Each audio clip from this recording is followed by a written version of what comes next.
आज के वीडियो में हम लोग बात करेंगे ब्रांच अकाउंट्स की। और ब्रांच अकाउंट्स पे बहुत ही इंपॉर्टेंट टॉपिक है जो बीकॉम ऑनर्स और सीए इंटरमीडिएट में आपके लिए आता है, stock and debtors method. Stock and debtors method usually जब आप ब्रांच अकाउंट लगाते हैं आमतौर पे तो उसका कोई मेथड स्पेसिफाई जब नहीं होता है तो उसको बोलते हैं डेटर मेथड, जिसमें सिंपल आपको एक ब्रांच अकाउंट बनाना होता है जिससे प्रॉफिट लॉस आ जाता है। और कभी कदार क्वेश्चन में क्लोजिंग डेटर्स मिसिंग होते हैं तो उसके लिए आप डेटर अकाउंट बनाते हैं, तो उसको बोलते हैं यूजुअली जो ट्रेडिशनली ब्रांच अकाउंट बनाते हैं एक सिंगल ब्रांच अकाउंट जिससे प्रॉफिट लॉस निकालते हैं। और वर्किंग नोट में कभी कदार हम बना लेते थे डेटर्स अकाउंट, तो उसको बोलते थे डेटर मेथड। अभी हमारे पास है, हम पढ़ने जा रहे हैं branch account stock and debtors method. अब स्टॉक एंड डेटर मेथड की जो फिलॉसफी है वो पूरी नई है, बहुत मजेदार टॉपिक है और पूरा आप वीडियो में बने रहिएगा, आपको पूरा topic A to Z clear हो जाएगा। Got it? एक क्वेश्चन जो है वो हम स्लाइड पे लगा दे रहे हैं, उसी क्वेश्चन के कॉन्टेक्स्ट में हम बात कर रहे हैं। ब्रांच स्टॉक अकाउंट सबसे पहले आपको बनाना होता है और आपको बनाना होता है डेटर अकाउंट, इसलिए इसका नाम है स्टॉक एंड डेटर मेथड। अब पहले 1 to 1 चलते हैं। सिंपल, ब्रांच स्टॉक अकाउंट किस पे बनाएंगे? आईपी पे। सपोज सवाल में लिखा हुआ है कि हेड ऑफिस ब्रांच के पास जब गुड्स डिस्पैच करता है तो कॉस्ट में 25% लोडिंग फैक्टर ऐड कर देता है। Got it? लोडिंग फैक्टर क्या होता है, सब चीजें हम बता चुके हैं। इसके लिए आप पीछे हम लिंक आपके साथ शेयर कर देंगे, ब्रांच अकाउंट का पिछला वीडियो देख लेंगे। तो फिलहाल ब्रांच हेड ऑफिस अपने ब्रांच को कुछ गुड्स का पैसा बढ़ा के बताता है, उसको बोलते हैं लोडिंग फैक्टर। तो जो कॉस्ट है मान लो 100 रुपए, तो हेड ऑफिस ने ब्रांच के पास गुड्स भेजा तो शो करा 125 पे, तो ये जो 25 रुपीज ऐड कर दिया इसको बोलते हैं लोडिंग फैक्टर। तो जो 125 का दाम तैयार हुआ इसको बोलते हैं आईपी। कॉस्ट कितनी थी? 100, लेकिन जो हेड ऑफिस ने ब्रांच को कम्युनिकेट करा वो दाम क्या था? 125, इसको बोलते हैं आईपी। तो आपको ब्रांच स्टॉक अकाउंट बनाना होता है किस पे? आईपी पे। सिंपल है, जब जब ब्रांच का स्टॉक बढ़ेगा डेबिट में लिख दोगे और जब जब ब्रांच का स्टॉक कम होगा वो आप क्रेडिट में लिख दोगे। तो देखते हैं, सबसे पहले ब्रांच का ओपनिंग स्टॉक लिया है, फिर बीइंग हेड ऑफिस जो हमने गुड्स भेजा है ब्रांच के पास, गुड्स सप्लाई, उससे ब्रांच का स्टॉक बढ़ गया होगा। फिर ब्रांच ने जो सेल करी है, चाहे कैश सेल करी है चाहे क्रेडिट वाली सेल करी है, उन दोनों से ब्रांच का स्टॉक क्या हो गया होगा? कम हो गया होगा। यहां पर आप लिखोगे कैश सेल और यहां पे लिखोगे क्रेडिट सेल। यहां हमने लिख दिया ब्रांच डेटर्स अकाउंट। कैश पे बेचा है या क्रेडिट पे बेचा है, फिलहाल इससे ब्रांच का स्टॉक क्या हो गया? कम हो गया। फिर हमने गुड्स डिस्पैच करा था तो डेबिट में आया था, उसमें से कुछ गुड्स डैमेज निकल गया, ब्रांच ने वापस हमारे पास भेज दिया, तो इसी नाम से कैंसिल करोगे, by goods supplied return by the branch. तो आप सोचो, प्रैक्टिकली सोचो कि ब्रांच का स्टॉक कब बढ़ेगा? ओपनिंग स्टॉक होगा, फिर जब हमने गुड्स भेजा होगा तो ब्रांच का स्टॉक बढ़ गया होगा। ब्रांच का स्टॉक कम कब होगा? जब भी ब्रांच ने सेल कर दिया होगा, स्टॉक कम हो गया होगा। ब्रांच ने हमारे पास वापस गुड्स भेज दिया हेड ऑफिस के पास तो भी स्टॉक कम हो गया होगा। 100 रुपए का गुड्स डैमेज हो गया तो भी ब्रांच का स्टॉक क्या हो गया? कम हो गया। Got it? अभी ब्रांच ने डेटर्स के पास, ध्यान से समझना, ब्रांच ने गुड्स सेल करा था, उसमें से डेटर ने वापस ब्रांच के पास कुछ गुड्स भेज दिया, डेटर सेटिस्फाई नहीं थे, तो इससे स्टॉक ब्रांच का बढ़ गया होगा।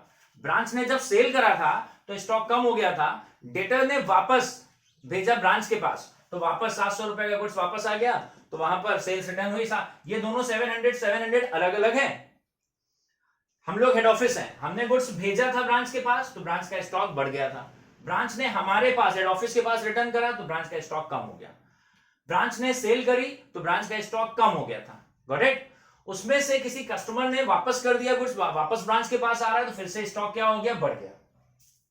So whenever increase in stock should be debited, whenever decrease in stock should be credited. 100 rupees का गुड्स डैमेज हो गया, इससे भी स्टॉक कम हो जाएगा और इन सबको जोड़ देंगे, माइनस कर देंगे, क्लोजिंग स्टॉक बैलेंसिंग फिगर आ जाएगा। लेकिन इस सवाल में क्लोजिंग स्टॉक गिवन है तो क्लोजिंग स्टॉक की वैल्यू भी रख दी, तो जब क्लोजिंग स्टॉक भी रख दिया तो अब दोनों तरफ टोटल सेम होना चाहिए था। इस सवाल में और मजे की बात है कि दोनों तरफ टोटल सेम नहीं हो रहा है, डेबिट में डिफरेंस आ रहा है 6800 का। तो डेबिट में डिफरेंस आ रहा है ना, अगर क्रेडिट में डिफरेंस आता तो उसको एबनॉर्मल लॉस मान लेते, डेबिट में डिफरेंस आ रहा है तो उसको एबनॉर्मल गेन या सरप्लस मान लेते। इसका मतलब स्टॉक हमारे पास बढ़ रहा है। कितने का स्टॉक बढ़ रहा है? 6800 रुपीज का। बैलेंसिंग फिगर सरप्लस हो गया।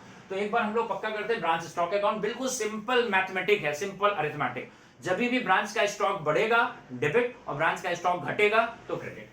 तो सबसे पहले ओपनिंग स्टॉक, फिर सोचो ब्रांच का स्टॉक कब बढ़ा होगा? जब हमने गुड्स सप्लाई करा होगा, बीइंग हेड ऑफिस हमने गुड्स भेजा होगा ब्रांच के पास तो बढ़ गया ब्रांच का स्टॉक। फिर ब्रांच ने कैश सेल करा, क्रेडिट सेल करा, स्टॉक कम हो गया। फिर ब्रांच ने हमारे पास हेड ऑफिस के पास गुड्स डैमेज था वापस कर दिया, तो वहां पे क्या हो गया? ब्रांच का स्टॉक कम हो गया। फिर डैमेज हो गई, स्टॉक कम हो गया। फिर ब्रांच ने कस्टमर के पास जब गुड्स बेचा था, ब्रांच ने सेल करा था तो ब्रांच का स्टॉक कम हुआ था, कस्टमर ने वापस कर दिया, ब्रांच को वापस गुड्स दे दिया कि रखो हमें नहीं लेना है, तो वापस ब्रांच के पास गुड्स आ रहा है ना, तो फिर से स्टॉक क्या हो गया, बढ़ गया। फिर क्लोजिंग स्टॉक की वैल्यू बैलेंसिंग फिगर होती है यूजुअली, लेकिन इस सवाल में क्लोजिंग स्टॉक गिवन है तो रख लिया। अभी भी डिफरेंस आ रहा है, तो अगर क्रेडिट में डिफरेंस आता तो स्टॉक कम हो रहा होता है, नॉर्मल लॉस होता। डेबिट में डिफरेंस आ रहा है तो उसको सरप्लस मान लेंगे, तो इसका मतलब है स्टॉक अकाउंट बना के आपको सरप्लस पता चल गया। अब यहां पर एक अकाउंट और हमको बनाना है, ध्यान रखना है, branch adjustment account. Stock and data method में ब्रांच एडजस्टमेंट अकाउंट आपको बनाना होता है दो रीजन से। और एक और चीज समझ लें, या तो सवाल में लिखा होगा कैलकुलेट प्रॉफिट और loss of the business of the branch using stock and data method, या अगर ये नहीं लिखा है तो एक हिंट आपको पहचाननी होगी। अगर सवाल में लिखा है प्रिपेयर ब्रांच एडजस्टमेंट अकाउंट तो अंडरस्टूड है स्टॉक एंड डेटा मेथड लग रहा है, ये ध्यान रखना है। कब लगेगा मेथड, ये भी इतना इंपॉर्टेंट है। तो या तो सवाल में लिखा होगा use stock and data method, या अगर ये नहीं लिखा है तो सवाल में लिखा होगा प्रिपेयर ब्रांच एडजस्टमेंट अकाउंट, ये हिंट होती है कि स्टॉक एंड डेटा मेथड लगेगा। अब ब्रांच एडजस्टमेंट अकाउंट क्यों बनाते हैं, दो रीजन से बनाते हैं। लोडिंग फैक्टर को अपोजिट साइड में कैंसिल करने के लिए, और बिजनेस के अगर कोई डायरेक्ट एक्सपेंसेस हैं ट्रेडिंग के डेबिट वाले तो उन खर्चों को रिकॉर्ड करने के लिए, दो रीजन से बनाते हैं। और ब्रांच एडजस्टमेंट का जो बैलेंसिंग फिगर आता है उसको ग्रॉस प्रॉफिट ले लेते हैं, गॉट इट। तो ब्रांच एडजस्टमेंट अकाउंट दो रीजन से बनाते हैं, लोडिंग फैक्टर को कैंसिल करने के लिए, स्टॉक के कंपोनेंट्स में जो लोडिंग फैक्टर जुड़ा हुआ था उसको अपोजिट डायरेक्शन में कैंसिल करने के लिए, और कोई डायरेक्ट एक्सपेंस हुए हैं ट्रेडिंग के डेबिट वाले तो उनको लिखने के लिए। अब देखते हैं लोडिंग फैक्टर आप कहां कहां कैंसिल करोगे, तो इन दोनों को साथ में देखना है। ओपनिंग स्टॉक डेबिट का था तो इसका लोडिंग फैक्टर अपोजिट में कैंसिल होगा, लेकिन अब लोडिंग फैक्टर कैंसिल करने के लिए अलग से अकाउंट है तो उस अकाउंट में जाके कैंसिल होगा, एडजस्टमेंट अकाउंट में। अच्छा, क्वेश्चन में लिखा हुआ है कि हेड ऑफिस ब्रांच के पास गुड्स भेज रहा है 25% कॉस्ट में ऐड करके, इसका मतलब जो भी ओपनिंग स्टॉक है ये 125% को रिप्रेजेंट कर रहा है। तो बिल्कुल वही मैनेजर्स कमीशन आफ्टर चार्जिंग वाला क्लॉज लगाओगे, 8000 इंटू 25/125, 25/125, 25/125 अगर करोगे तो सीधे 1/5 आ जाएगा। आप समझ सकते हो लोडिंग फैक्टर 1/5 है। अगर 20% होता, कॉस्ट पे 20%, तो आप बोलते 20/120, 20/120 करते तो 1/6। अभी सवाल में लिखा है हेड ऑफिस ब्रांच के पास गुड्स भेज रहा है, कैसे भेज रहा है, कॉस्ट प्लस 25%। इसका मतलब है ब्रांच के पास जो भी गुड्स पहुंच रहा है वो 125% पे शोन है, तो उसमें लोडिंग कितनी होगी 25/125, तो 1/5, 8000 का 1/5 कर लो, 1600 रुपए की लोडिंग कैंसिल हो गई। अपोजिट में देखें स्टॉक रिजर्व लिखा है, ओपनिंग स्टॉक डेबिट का होता है तो लोडिंग अपोजिट में कैंसिल होगी, लेकिन स्टॉक अकाउंट में नहीं कैंसिल होगी। लोडिंग को कैंसिल करने के लिए सेपरेट अकाउंट है, उसका नाम है adjustment account. Good supply debit ने भेजा था, गुड सप्लाई जो हेड ऑफिस ने भेजा था 40,000 था, इसका 1/5 निकाल लोगे या 25/125 करोगे 8,000 आ जाएगा। ये भी डेबिट का आइटम होता है तो इसकी लोडिंग भी अपोजिट में कैंसिल होगी, loading factor by good supply, और ब्रैकेट में क्या लोडिंग फैक्टर 8,000। ये 8000, ये वाला 8000 नहीं है, इस 8000 का 25/125 करोगे 1600 आएगा, वो स्टॉक रिजर्व के नाम से लिखेंगे। ये कितना है 40,000 है, इसका 25/125 करोगे इसी नाम से लिखेंगे, अपोजिट में लिखेंगे। फिर उसके बाद और कहां पे लोडिंग कैंसिल करते हैं, सेल्स वाले आइटम्स पे लोडिंग कैंसिल नहीं होगी। डू रिमेंबर, सेल्स वाले आइटम पे, सेल्स और सेल्स रिटर्न इन आइटम्स पे लोडिंग कैंसिल नहीं होगी, क्योंकि इसमें से भी लोडिंग हटा दोगे तो प्रॉफिट ही नहीं बचेगा। ध्यान रखना है, जो सेल हो गया वो तो एक्चुअल रियलाइज प्रॉफिट है, तो सेल्स वाले आइटम पे लोडिंग कैंसिल नहीं होती। बाकी जितने स्टॉक अकाउंट में चीजें सब पे लोडिंग कैंसिल करेंगे, ध्यान रखेंगे। ये कैश सेल करी है, ये क्रेडिट सेल करी है, या सेल्स रिटर्न है, तो सेल्स वाले कंपोनेंट्स पे लोडिंग कैंसिल नहीं करेंगे। बाकी जितने स्टॉक अकाउंट के कंपोनेंट्स है उस पे लोडिंग कैंसिल होगी अपोजिट डायरेक्शन में। अब देखते हैं, ब्रांच ने जो गुड्स वापस करा था हेड ऑफिस को वो क्रेडिट में लिखा था 700 रुपए, तो इसका लोडिंग फैक्टर डेबिट में आएगा 700 इंटू 25/125, ये लिखा हुआ है। गुड सप्लाई रिटर्न वाले गुड्स का लोडिंग फैक्टर 700 रुपए क्रेडिट में लिखा था तो इसका लोडिंग फैक्टर डेबिट में कैंसिल होगा। डैमेजेस क्रेडिट में लिखे थे तो इसका लोडिंग फैक्टर डेबिट में कैंसिल होगा, 100 इंटू 25/125, 20 रुपए आ गया लोडिंग फैक्टर इन डैमेजेस। क्लोजिंग स्टॉक क्रेडिट में लिखा था तो इसका लोडिंग फैक्टर डेबिट में कैंसिल करोगे स्टॉक रिजर्व नाम से, स्टॉक रिजर्व आ गया 1200 कैसे आ गया 25/125, 6000 का 25/125। और ये सरप्लस जो आया था डेबिट में तो इसका लोडिंग फैक्टर किधर कैंसिल होगा, क्रेडिट में, तो क्या लिखोगे by loading factor in surplus. 1360 कैसे आया 6800 का 25/125। Branch, why do we prepare branch adjustment account to cancel out the loading factor in the different items of stock account barring exception of sales items. Sales वाली चीजों को, sales और sales return को छोड़ दो, बाकी जितने कंपोनेंट्स है सबके ऊपर लोडिंग फैक्टर अपोजिट में कैंसिल करेंगे। अब एक बार रीचेक करा रहे हैं, ओपनिंग स्टॉक डेबिट में था 8000 रुपए, उसका लोडिंग फैक्टर आया 1600, कैसे आया 8000 इंटू 25/125। ये 8000 कैसे आया, डेबिट में लिखा था गुड सप्लाई 40,000, उसका 25/125 आया, गॉट इट। 1360 कैसे आया? डेबिट में लिखा था सरप्लस 6800, उसका 25.125 आया। फिर क्रेडिट में कहीं लिखा था goods return by the branch 700 रुपए, उसका लोडिंग फैक्टर डेबिट में आया 140, 700 का 25.125। फिर आपने क्रेडिट साइड में कहीं लिखा हुआ था डैमेजेस 100 रुपीज, उसका लोडिंग फैक्टर डेबिट में आया 20 रुपीज। कैसे आया? 100 इंटू 25.125। फिर क्रेडिट साइड में क्लोजिंग स्टॉक लिखा हुआ था 6000, उसका डेबिट में लोडिंग फैक्टर आएगा 1200 रुपए। जो बैलेंसिंग फिगर आएगी, और इस सवाल में अगर कोई फ्रेट इन्वॉल्व या इस तरीके का कोई एक्सक्लूसिव डायरेक्ट खर्चा होता है तो वो भी लिख लेते हैं। फिलहाल ब्रांच एडजस्टमेंट अकाउंट क्यों बनाते हैं? लोडिंग फैक्टर को कैंसिल करने के लिए। किन चीजों की लोडिंग? जो स्टॉक अकाउंट में लिखे गए उन सारी चीजों की लोडिंग कैंसिल होगी अपोजिट में। कहां? एडजस्टमेंट अकाउंट में। किन चीजों को छोड़ते हुए? सेल्स वाले और सेल्स रिटर्न वाले आइटम्स को छोड़ते हुए। क्रेडिट में से क्रेडिट का टोटल ज्यादा हो रहा है, डेबिट माइनस कर देंगे, बैलेंसिंग फिगर क्या हो जाएगी? ग्रॉस प्रॉफिट हो जाएगी। और ग्रॉस प्रॉफिट हो जाएगी मानते हैं, लेकिन इसका प्रूफ भी है। आप यहीं पे सोच लो कि ब्रांच एडजस्टमेंट अकाउंट नहीं बना रहे हो, थोड़ी देर ठंडे दिमाग से ब्रांच एडजस्टमेंट अकाउंट नहीं बना रहे हो, यहीं पे लोडिंग कैंसिल कर दो, तो 8000 में से 1600 की लोडिंग कैंसिल हो गई। इसका मतलब यहाँ पे एक्चुअल वैल्यू आ गई 6400। 40,000 में से 8000 की लोडिंग कैंसिल हो गई, तो इसकी एक्चुअल वैल्यू आ गई 32,000। तो सारी चीजों की एक्चुअल वैल्यू आ गई, सेल्स अपनी ओरिजिनल वैल्यू पे लिखी है, तो बैलेंसिंग फिगर क्या बचेगा? ग्रॉस प्रॉफिट वापस आ गए। फिलहाल तो ब्रांच एडजस्टमेंट अकाउंट हो गया, और यहां से हमने निकाल लिया जो भी बैलेंसिंग फिगर होगी उसको हम क्या बोलते हैं? Gross profit transfer to PL account. Got it? तो अब हम लोग आगे प्रोसीड करते हैं, बनाते हैं ब्रांच डेटर्स अकाउंट। तो दो अकाउंट बना चुके हैं हम लोग पहला अकाउंट बना चुके हैं ब्रांच स्टॉक अकाउंट। जब भी स्टॉक बढ़ रहा था डेबिट में, स्टॉक घट रहा था क्रेडिट में। यूजुअली बैलेंसिंग फिगर होती थी वहां पे क्लोजिंग स्टॉक, लेकिन इस सवाल में क्लोजिंग स्टॉक लिखने के बाद भी बैलेंसिंग फिगर थी डेबिट में, तो उसको सरप्लस माना था। Got it? और किस पे बनाया था ब्रांच स्टॉक अकाउंट आपने? आईपी पे। तो आईपी पे था, इसका मतलब उसमें कुछ बढ़ा चढ़ा था। जो बढ़ा चढ़ा होता है उसको लोडिंग फैक्टर बोलते हैं। लोडिंग फैक्टर को कैंसिल करने के लिए बनाया एडजस्टमेंट अकाउंट, और उसकी जो बैलेंसिंग फिगर होती है उसको ग्रॉस प्रॉफिट मानते हुए पीएल अकाउंट में ट्रांसफर करते हैं। अब बनाते हैं ब्रांच डेटर्स अकाउंट। ध्यान रखना है डेटर्स क्या है? एसेट है, एसेट की शुरुआत डेबिट से होती है। तो जिन जिन चीजों से डेटर बढ़ेंगे वो सारी चीजें डेबिट में आ जाएंगी, और जब भी डेटर घटेंगे वो सारी चीजें क्रेडिट में आएंगी। Whenever increase in debtors should be debited, debtors कम होंगे तो क्रेडिट में आ जाएंगे। तो ओपनिंग डेटर्स सवाल में गिवन है वो लिख लेंगे हम लोग 5200 रुपीज के। फिर क्रेडिट सेल करिए, तो सेल करिए तो उधार पे सेल करा, डेटर और बढ़ गए होंगे, तो यहाँ क्रेडिट सेल लिख सकते हो, या फिर आप चाहो तो स्टॉक अकाउंट भी लिख सकते हो, स्टॉक अकाउंट लिख सकते हो। ठीक है? फिर सेल्स रिटर्न हुई है तो डेटर कम होंगे, डेटर ने गुड्स वापस करा था तो उससे डेटर कम हो गए, या सेल्स रिटर्न या स्टॉक अकाउंट लिख सकते हो। डेटर से पैसा मिला था तो भी डेटर कम हो जाएंगे, बाई कैश रिसीव्ड।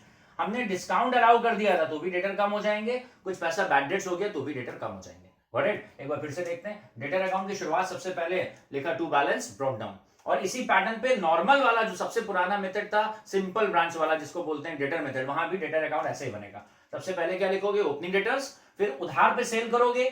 सोचो सिंपल, सोचो कब कब डेटर बढ़ेंगे? जब उधार पे सेल करोगे तो डेटर बढ़ जाएंगे। सेल्स रिटर्न होगी, डेटर कम हो गए। कैश मिल गया, डेटर कम हो गए। हमने डिस्काउंट ऑफर कर दिया, डेटर कम हो गए। बैड डेट्स हो गया, डेटर कम हो गए, डेटर का क्लोजिंग बैलेंस आ गया। तो ये हो गया डेटर अकाउंट, और उससे क्लोजिंग बैलेंस पता चल गया। अब फाइनली ब्रांच का नेट प्रॉफिट कितना हुआ, इसके लिए बनाते हैं ब्रांच पीएल अकाउंट। तो आप याद करो, जैसे आप ट्रेडिंग पीएल अकाउंट बनाते थे तो पीएल के क्रेडिट में क्या लिखते थे आप? बिल्कुल बिल्कुल बच्चों वाला ट्रेडिंग अकाउंट जब बनाते थे तो पीएल के क्रेडिट में लिखते थे बाई जीपी ब्रॉट डाउन। तो यहां भी वही करना है, बस नाम क्या लिखोगे, कहां से ला रहे हो प्रॉफिट? एडजस्टमेंट अकाउंट से, क्योंकि एडजस्टमेंट अकाउंट के लास्ट में जीपी आया था तो आपने क्या लिखा था? To branch PL account, net जो ग्रॉस प्रॉफिट ट्रांसफर्ड। तो अभी आप क्या लिखोगे? ब्रांच पीएल अकाउंट के क्रेडिट में लिखोगे जीपी ब्रॉट डाउन, और कहां से ला रहे हो? एडजस्टमेंट अकाउंट से। कितना? 9600। ये एक बात हो गई। उसके अलावा यहां और क्या क्या आएगा? दो चीजें याद रखनी है। स्टॉक अकाउंट के क्रेडिट साइड में, स्टॉक अकाउंट जब आपने बनाया था तो उसके क्रेडिट साइड में डैमेज आई थी 100 रुपए की। क्रेडिट साइड में डैमेज कितने की आई थी? 100 रुपए, लेकिन उसमें लोडिंग कितने की थी? 20 रुपए की। मतलब डैमेज की एक्चुअल वर्थ कितनी थी? 80 रुपीज। 100 रुपए की डैमेज शो करी थी, लेकिन 20 रुपए तो उसमें इन्फ्लेशन का था जो आपने लोडिंग फैक्टर के नाम से दिखा रखा था। लोडिंग फैक्टर को कैंसिल कर दो तो जो गुड्स डैमेज हुआ 100 की, इसकी एक्चुअल वर्थ क्या थी? 80 रुपीज। तो वो जो एक्चुअल डैमेज है वो पीएल के डेबिट में आ जाएगा, क्योंकि पीएल के डेबिट में सारे लॉसेस आते हैं। In the same way stock account के डेबिट में जो सरप्लस आया था, कितने का? 6800 का। 6800 रुपीज का सरप्लस आया था, उसमें भी लोडिंग फैक्टर 1360 रुपए का आपने कैंसिल करा था एडजस्टमेंट अकाउंट के अपोजिट साइड में। तो 6800 रुपीज का जो सरप्लस देखने में था उसमें 1360 रुपीज का क्या शामिल था? Loading factor. वो हटा दो, तो 6800 में से 1360 हटा दो, तो जो सरप्लस है उसकी एक्चुअल वर्थ कितनी थी? 5440। वो एक्चुअल प्रॉफिट है तो वो क्रेडिट में आ जाएगा। तो जो एक्चुअल डैमेज है 80 रुपए वो डेबिट में आ जाएगा, और जो एक्चुअल सरप्लस है 5440 रुपीज वो क्रेडिट में आ जाएगा।